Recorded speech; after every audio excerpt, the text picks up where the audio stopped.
urabona ibibazo biri muri Aziya uyu munsi bigiye ku affect isi yose muri Iran na Israel. Twabivuzeyo kuwa gatanu muri Veyan. We talked about this on Friday in the overnight. The problem that are now in the Middle East, being Israel and Iran. Ubu intambara yakomeye.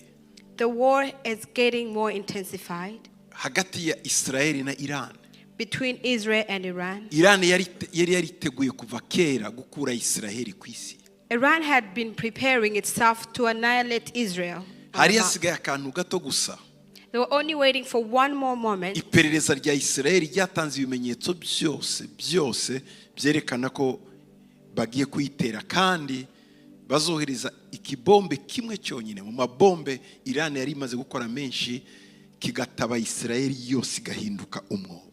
Israel had been studying this and investigating, and they have proofs that Iran has been getting ready and preparing one just bomb to annihilate Israel off the map of the world. Iran ikomeza itinzi ivuga ngo dukora imishikirano bumvikana na Amerika, ariko muri uko gukora imishikirano icyo barimo bakora bari bategereje umunsi umwe gusa ngo baturitse.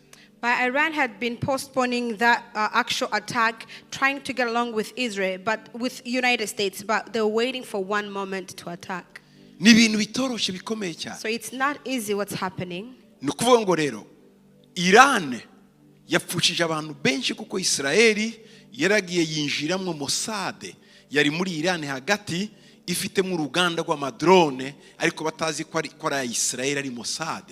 Yabashije kubafasha rero kwica abantu bo hejuru, imitwe yo hejuru ikomeye, abasirikare bakomeye bari bahagarariye ibyo bitero, ndetse n'abanyabwenge bakoraga ibombe rya uranium cyangwa se rya ibombe nucleaire. So Iran had just lost many people, some of them being great scientists, and those who were actually great commanders in the Iran. They did not know that Mossad was building, or they were producing drones being in the Iran. So when they attacked them, they were actually building uranium or the nuclear bombs. Hagati ya Iran na Israeli hari birometeri 1500. Ningo kuva muri Washington uja California. So between Iran and Israel, there's 1,500 kilometers. So that's about coming from Washington to California. Ibyo bisaba ko indege z'intambara za Israeli ziguruka zijya gutera muri Iran zigomba kuba zifite izindi ndege ziri hejuru yazo zikomeza ziyiha petrole cyangwa se gas. So that means when they go to attack, they need other military aircraft to supply their fuel. Ubundi ntibyoroshe. It's not an easy thing. Ariko ibyabaye ni. But what happened now? Bagiye kohereza izo ndege. When they were sending those aircraft, barya ba Mossad cyangwa se cya gice cy'abayuda bashinzwe iperereza ry'imbere babanje guhitana ya mitwe ikomeye cyane y'abanyabwenge, ndetse bakora izo ntwaro za kirimbuzi, ndetse n'abasirikare bakomeye bari bayoboye ibyo bitero babona gusohoka mu gihugu. Indege za Israeli zigurutse zigeze mu kirere cya Iran zisanga indege z'abarusiya ziri muri Iran zirabakubita zibagarura, cyangwa se zibasha gufata mu indege nk'ebyiri zirazirasa.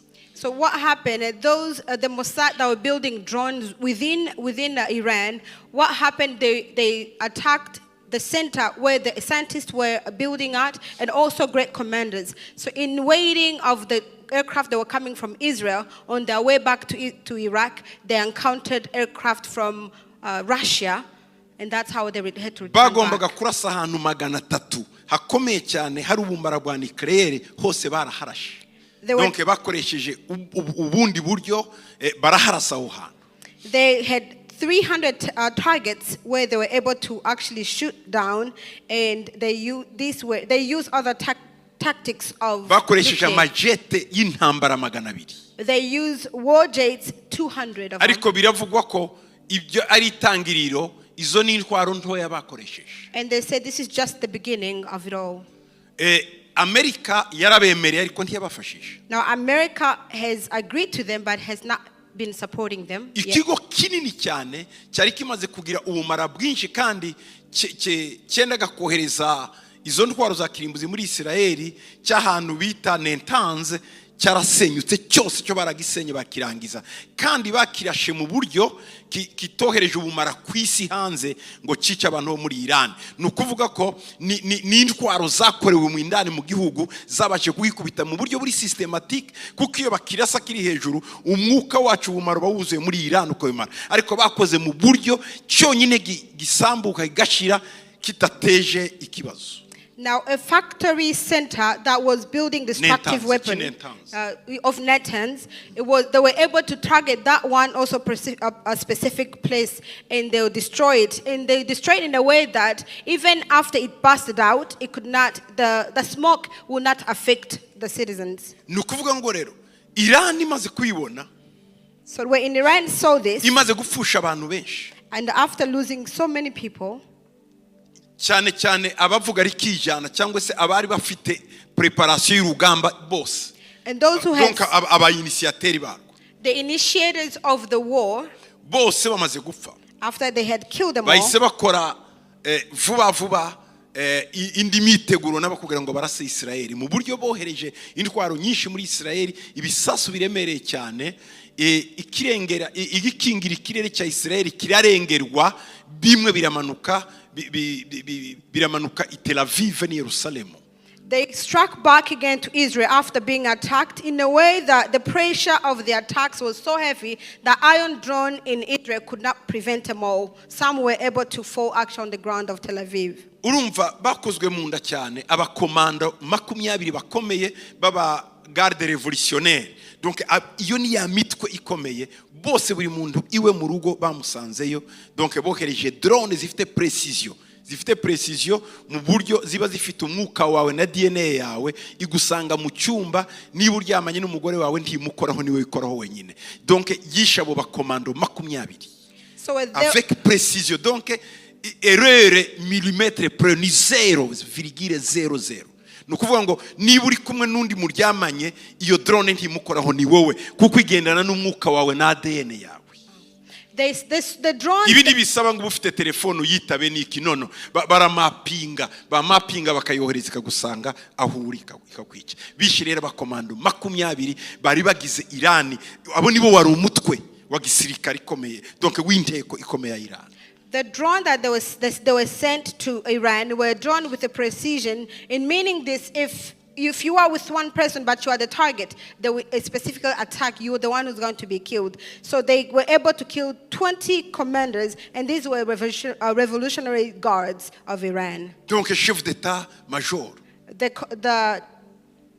The chief of staff. Donc n'abandi bakomando bakomeye. And other great commanders, they were killed among them. Abanyabwenge 18 abascientifique. 18 scientists bakontrolaga ayo ma centre nucléaire, who were controlling those nuclear centers. Nabo yabasanzi wabo. They were targeted and they were killed. Izo Israel. And this not extract coming from Israel. Nizari muri Iran inda. They were internal in Iran. Bagize iminsi bakora surveillance, bazi uko bataha, aho barara, naho bari mwisaha bazi aho bari bose babahitinze barabije. They had been surveying them, how they move, where they go, when they sleep. So when the time came, that's when they shoot. Bivuziki. Why am I saying this? What's the meaning of it? Ubu abarabu. The Arabs, ibihugu by'abarabu, or the Arabic countries, zamaganye Israel. Now they are against Israel. Kuko ibisasu byinshi biza. Because when many bombs were being thrown, Israel yohereje ibisasu bibimirira mu kirere mu bihugu by'abandi muri Jordania, muri Iraq no muri Syria kugira ngo bitagera iwabo. Israel sent bomb blockage that the bombs would not come to them, and these were sent in Jordan, Syria, and Iraq. They block the bombs. Uyu munsi igihugu cya Jordan cyakinze ikirere mu buryo Israel ndishobora kuhaca na Iran ndishobora kohereza, bakinze ikirere cyaho. Had blocked their airspace, meaning that Israel cannot cross, Iran cannot cross. Iran rero yarahiye ko bavuze ngo ubu tubabwira ngo Israel tugiye kwishira ikuzimu, kuko icyo barimo barwanira niki, bafite amasezerano mu idini ryabo ngo batarakoraho Israel Masiya ntazaza. rero idini ryabo ry'abisilamu bashiya bagomba gukuraho igihugu cya Israeli cyose kugira ngo Masiya aze. Igituma Masiya ataza nuko batararimbura Israeli. Rero niyo mpamvu bategura izo ntambara zose kugira ngo Masiya amanuke. Iran is determined to bury Israel, and the reason of this conflict is because Iran, a Muslim called Shias, they believe that unless Israel is annihilated, their Messiah will not come. So they are working on this on fast pace so the Messiah can come. Ubu Iran yamaze kumvikana n'ibindi bihugu. Of course, Russia ibirimo, Ubushinwa buri inyuma yayo, Korea y'Amajyaruguru inyuma yayo, Turkey na irimo. Donc birashoboka ko niyatagira ikiba intambara Armageddon ishobora gutangira. Now, there are other countries that are backing up Iran, like of course Russia is one of them, Turkey is one of them, and China is one of them. And this, if it continues as it is, we may face the war of Armageddon. No kuvuga ko ahari Uburusiya, ahari China, ahari Ubuturikiya na Afrika y'Epfo irimo. So that means where the China is, where the Russia is, where the Turkey is, even South Africa is among them.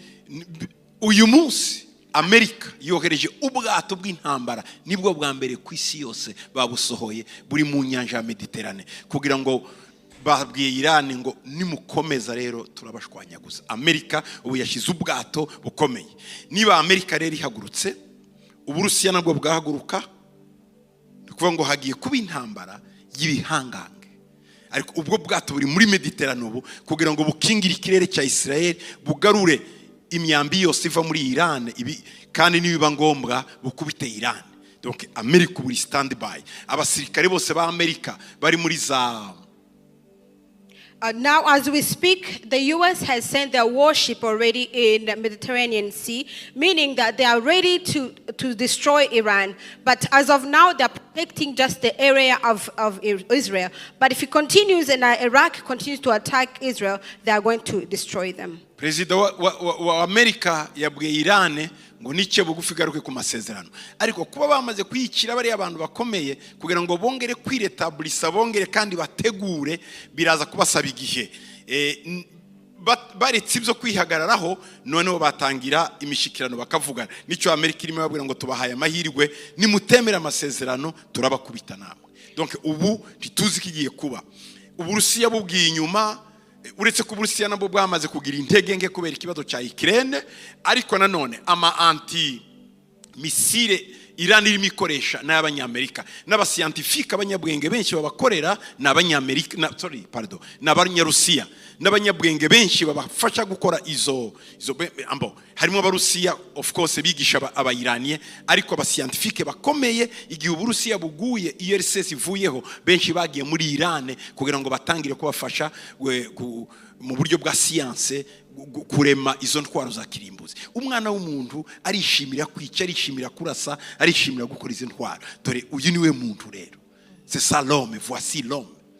So as of now also, the U.S. has asked Iran to cease fire so they can at least get along. But because Iraq has been suffered in the last week, it will take much time for them to come to their terms. But you need to understand that Russia is behind them, China is behind them. The whole world is actually fighting. And this is what a human being means. We are pleasing by killing each other. That's the meaning of a human. Uburusiya nibwo bita Roche muri Bibiliya. Russia in Bible is referred to Rosh na Moscow. And Moscow. Hariho Roche na Mosh. There is Rosh and Mosh. Hakaba na Tbilisi, donc ni bice bya Georgia. And Tbilisi is in the area of Georgia. Ariko ibyo ni bice byose by'Uburusiya. But they are all in the regions of Hakaba na Russia. Gog ariyo Turkiya. There is a Gog, which is the current Turkey. Aribo bazihuza hamwe bose bagakora ingabo zizatera ariyo ntambara Bibiri ivuga ya Armageddon. So they will bring their army together and they will attack, and that's the war in the Bible called Armageddon. Donc ni kuvuga ngo ese ubuhanuzi bwa Ezekiel, ese ubuhanuzi bwa Daniel, ubuhanuzi bwa Yohana kwirwa cya Patimo twaba turimo tubukozaho intoki. Now the question is the prophecy of Ezekiel, the prophecy of Daniel, the prophecy of John, are they coming to fulfillment? kuko izi ntambara zaravuzwe, intambara yitwa goge na magoge. Because the Bible has spoken about this war, Gog and Magog. Intambara y'amajyaruguru n'amajyepfo. The war of southern and northern. Daniel arabivugaho mu gice cye cya 9 cya 10 cya 11. Daniel spoke about this if you read chapter 9, 10, 11. Nanone ibyo byose bikavuga ko hariho no kuza kwa Masiya. Ubu nanone turimo tubivuga, Isirayeli yiteguye gusenya uriya musigiti, kandi uwo musigiti niwo Iran ivuga ko Masiya azamanukiramo. Abandi nabo biteguye kuwusenya ngo bahubake urusengero rwabo rwa gatatu. So the problem is now Israel is about to destroy is waiting to destroy the mosque, which is now current for the Muslims, but also Muslims, they are fighting but they wait for their Messiah. Israeli tekinoloji y'abayuda bamaze kubaka urusengero ruri mu makarito, rumaze rwarafunzwe. Mu gitondo kimwe bafite ibyuma marobo, abantu bashobora kurwubaka bitarenze iminsi 3. In their high take, ukaba ari urusengero rumeze nka rwa rundi rwa Salomo. Ubu bamaze gutegura abatambyi, abalewi ko barabategura uko bazatangira gukora, kandi kubaga inka ibihe by'ibitambo bigiye kuza. With their high take and advanced take, they have already prepared this temple in a way when the time comes they are going to have it built in 3 days. So they have also prepared the Levi, the priest, which are going to know when and how to give the sacrifice. Inka zo gutamba zamaze kuboneka, kandi barazi produce zabaye nyinshi, izindi nyinshi ziva muri Amerika bamaze kuzitegura, bazaja gutamba inka zigaju. The burnt offerings, which is the bulls, they've already prepared them. They have produced the red heifer. The red heifer. The red heifer, they've already prepared them, and some of them actually have been shipped from US. Anyway, sinshaka kwinjira muri eschatology ndende, gusa ndimo nababwira ko ubu isi s'amafaranga ikeneye, si ikeneye, isi ikeneye amahoro. What I'm trying to tell you, the world doesn't need money, they need peace. Donc isi ikeneye amahoro. The world needs peace. Muri ibi byose babigwamo ni bande, ni rubanda rugufi nkatwe namwe batazi ibintu abapfa ni bande, abapfa ni mwebwe, abohereza abatera intambara ntacyo babaye. Donc intambara zijya mu bantu nkamwe nkatwe tutazi iyo biva niyo bijya. But those who suffer are you, people like us. But those who cause the war, they do not face the consequences, but it's you and I. Anyway, hari struggle power, izo mbaraga zo hejuru, bakomeye bo hejuru ko bararwana. But there are those powerful men, they are fighting. There's a struggle power. Mwibuke ko umwuka ubwo Bibiliya ivuga mu gitabo cya Daniel ngo umwami w'ubuperesi ngo ngiye guhangana, niko niko Gaburiyeli yabwiye Daniel ngo subiyeyo, ngo ariko ngo ndaca ijava ni mu Bugirike, ngo ndongera kandi mpure n'umwami w'ubuperesi. Umwami w'ubuperesi ni Iran. Bahinduye izina gusa Iran muri 79, ariko yitwaga Peresi gihe cyose. That's why the angel Gabriel spoke to Daniel and said, I'm coming to you, but when I go back, I'll have to face the king of Persia. That's the spirit in Persia. And back, Persia it is current Turkey. No. Iran. Sorry.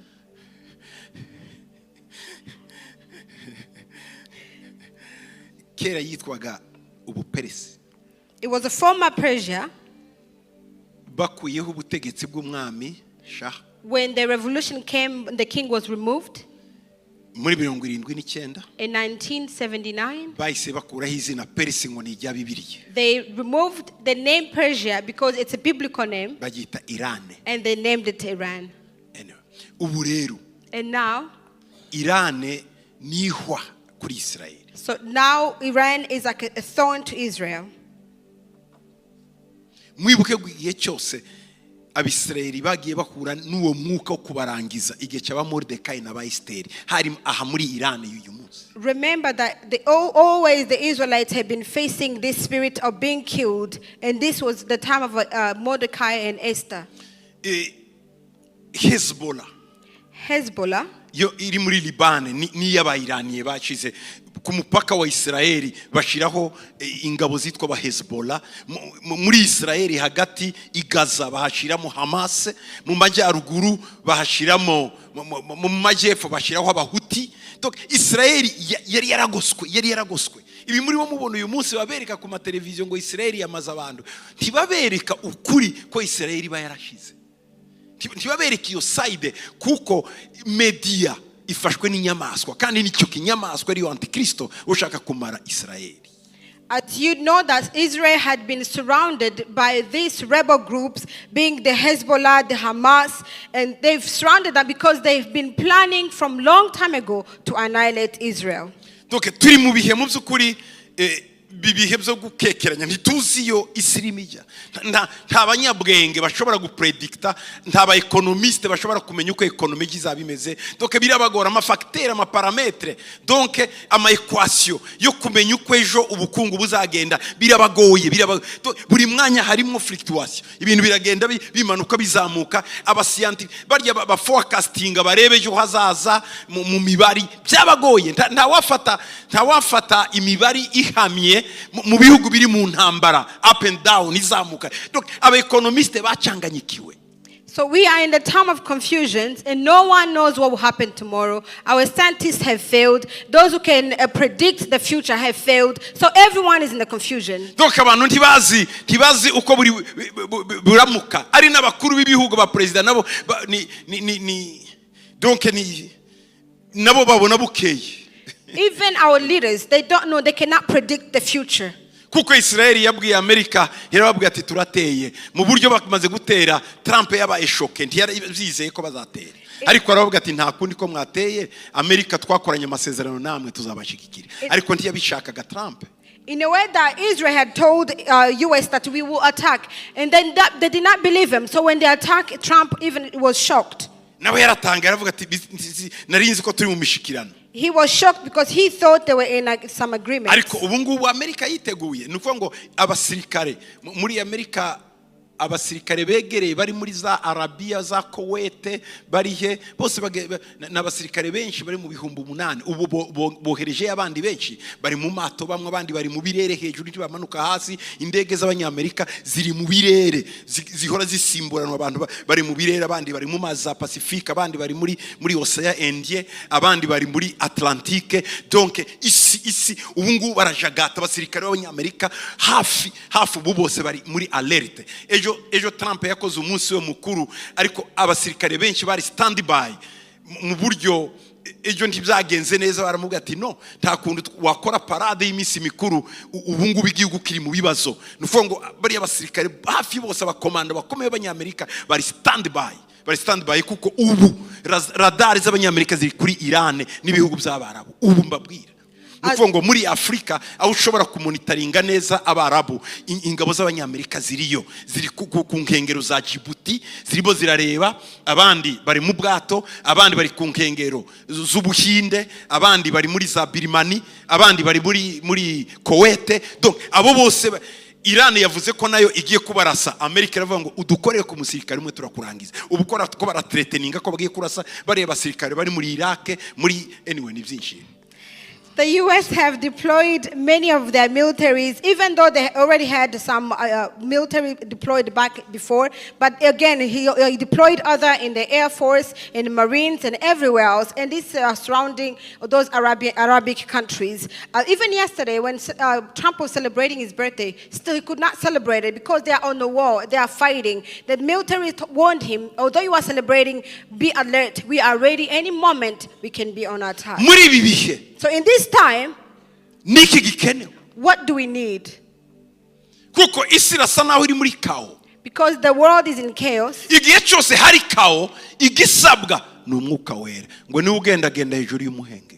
Every time there is a chaos, what only we need is the Holy Spirit, because the Holy Spirit walks on the wind. Or hovers over the waters. Umwuka wera agenda hejuru y'umuhengeri muri kao igihe ibintu byananiranye igihe abantu bacitse intege igihe abantu batentebutse umwuka wera arako